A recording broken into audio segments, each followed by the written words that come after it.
अस्सलामुअलैकुम, क्या हाल है? ठीक है, तबीयत से ठीक। मैं ताउल्ला दूसरे पे यूट्यूब चैनल ताउल्ला शाह। अल्हम्दुलिल्लाह जुम्मे दी बीमार है, जुम्मा मुबारक होवे तो को सारा को मेरे दोस्त बिरा बहन मेरा सारा को जुम्मा मुबारक होवे। अल्हम्दुलिल्लाह असा हुण तैयारी कारगिदी से जुम्मे शरीफ दी वहदे पे जुम्मा पढ़न।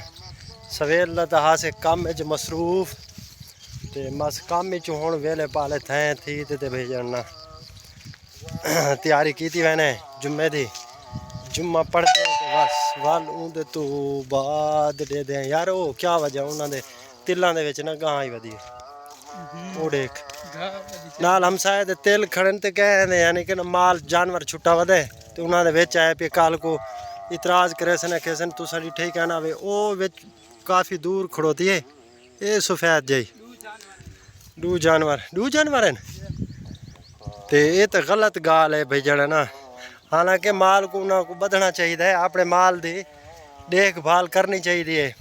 क्यों कल को लांबा दे में नाल कल को तो बैठे ना असा हमसाए तो उन्हें तो सा को ही आखना है असा ना कि स्पीड मारी वेंदे। जरा हौसला कर रले पेंदे पे बिता को ज़्यादा गर्मी लगी वेंदी। गर्मी अल्लाह पाक ने बनाई है, हुण मैं थोड़ी बनाई है भाई गर्मी वाले। वैसे बादल तो बने खड़े नहीं में हल्के हल्के तो वैसे वल भी अल्लाह पाक कोई अज फजर दे देवे रहमत कोई थोड़ी घनी दे देवे फायदा थी वैसी। तो ये पहले वाली बारिशें जड़ियाँ ये हशर थे पैन रस्ता का ये इतनी बारिश आई है। लेकिन हुण ये बादल तो हैं लेकिन हवा हल्की हल्की है लेकिन दे देवे बारिश। हुण रहमत दी थोड़ी घनी दे देवे लेकिन चाहिए है हुण मजबूर। हुण जे वेले सा कुछ चाहिए तो मर्जी दे मालिक के दे सी तो मेहरबानी अल्लाह सोने दी। ते बाकी सारा कोई जोर तो कह नहीं, वो मालिक जो करे कर सकता है। हाँ ये हुण हालांकि तिल ये हर बंदे ने तिल वट के देन लेकिन ये हैं तिखे बंदे ये नाल तिल खड़े। मैं को हसन पे याद है भी जड़ा ना तिल ये नहीं वढेंदे, ये तिल बिल्कुल सुक्के खड़े। बस वो हर कोई अपने काम में मसरूफ हो सी, जो उन्होंने कोई आवाम मिलने वाली लेबर ना मिलती पई उसी वढ़न वाली ही वजह तो मसरूफ हो सन उडू वेले पाले थी सन तो वाल आते तेल वढ़े सन।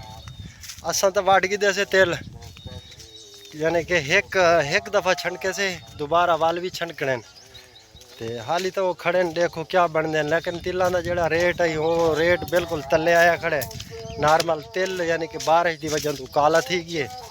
जी सफ़ेद तिल आई वो यानी कि है तो सही सफ़ेद लेकिन ज़्यादा इतना है कि सफ़ेद कहनी तो काला भी इतना है कि कहनी में दरमियाना है। जिथे 18,000 के जिथे हुण 10,000 ते आया खड़े जोड़ा साढ़े नसीब थे वो तुसा को मिल सी। लेकिन इतरो के पिछले साल वाला तो कहनी आना पिया जिमें पिछले साल एकड़ का आंदा पिया 10 तो 12 मन एकड़ आंदा पिया। इस टाइम आंदा पिया हुण तकरीबन 4 तो 5।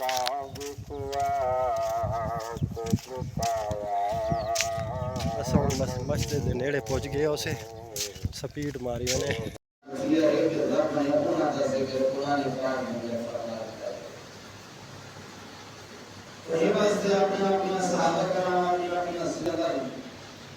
कितनी मोहब्बत और मेहनत और दिन रात वफादारी की थी कि रब ने दुनिया के अंदर उनको मकाम और इज़्ज़त हासिल फरमाया और इज़्ज़त का मकाम अता फरमाया। ज़मीन पे बैठे हुए के मेरे महबूब अलैहिस्सलातु वस्सलाम फरमाया कि मेरा फराज साहिब जन्नती है तुम्हारे पास सारा ये सब बख्शिश फरमाई थी ये जन्नती है।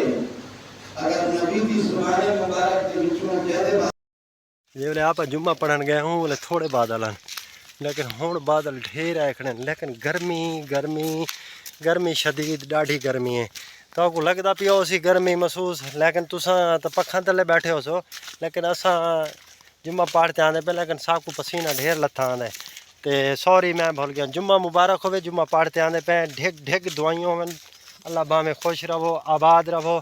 तो लेकिन असा जुम्मा पढ़ते घर अंदर सपीटा मारी वने तो हुण लगी वेंदी है बुख। तो सवेल का काम की रखे थे काम तो वेले थे वाल जुम्मा पढ़न गए पे भी रोटी वल आते जुम्मा नमाज पढ़ते सकून दे बासूं दे वल जड़ा ना रोटी खासूं लेकिन हुण जेड़ा ना ही वास्ते तो स्पीड मारी मैंने बेवक्ती वञूं हसन शाह, लेकिन साइड ते वधे रुस्सा वधे वो आदे भी गाल ही में अज रोटी इस तरीके खावनी है। मैं कि क्या खावनी है, आखे बिरयानी होवे और बई गाल ये विच गोश्त होवे कट्टे दा ते और बई गाल ये बोतल भी होवे। मैं आखे यार इतनी तू जड़ी डिमांड रखेंदा पिया है ना, लेकिन ये तेरी डिमांड मेरे वास्ते अज तो ठीक है का ना, अज तो मिसटेक कर उनके तो बाद वल जिमें हो सी वल तक बिरयानी खवेसू और कट्टे द। लेकिन इतनी गर्मी दे विच साकू पसीने छुटिया ने ये जवान जड़ा ना झिक्का झूण घती वेंदे वो मनेंदा वे ना, वो वीवारी ना इको आखेंदा वे ना भाई परेशान ना थी, ये तेरी थी गई चीज़ उधारी। इन नाल मेरा वादा है वो भी मैं दसी वजा, इन नाल मेरा वादा है, लेकिन वो वादे तू असा थी गए कूड़े क्यों अज कम है ढेर ही वजन तू हासे सवेल दे मसरूफ।